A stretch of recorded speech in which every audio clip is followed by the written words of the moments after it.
नमस्कार.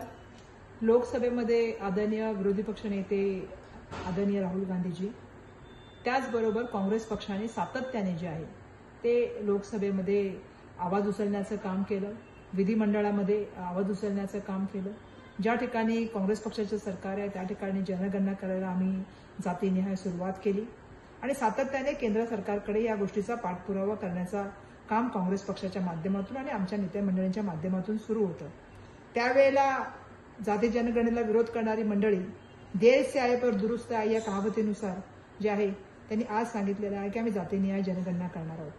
मोदी सरकारला माझं सांगणं आहे की जातीनिहाय जनगणना करत असताना ती टाइमबॉन्ड पद्धतीने झाली पाहिजे. ज्या समाजाला जेवढा मोठा वाटा आहे त्याला तेवढं मोठं प्रतिनिधित्व मिळालं पाहिजे, ही यामागची संकल्पना आहे. उपेक्षित असतील, मागासवर्गीय असेल, यांच्या त्या ठिकाणी प्रतिनिधी देण्याचं काम मोठ्या प्रमाणात व्हावं ही अपेक्षा या माध्यमातून आहे. आपण जर बघितलं, सरकारी इन्स्टिट्यूट असतील किंवा गैरसरकारी इन्स्टिट्यूट असतील, मोठ्या मोठ्या इन्स्टिट्यूटमध्ये जर प्रतिनिधित्व बघितलं तर एसटी, एससी आणि ओबीसींचं हे नगण्य प्रमाणात आहे आणि म्हणूनच जाती जनगणनेचा आवाज मोठ्या प्रमाणात त्या ठिकाणी उचलण्याचं काम झालं.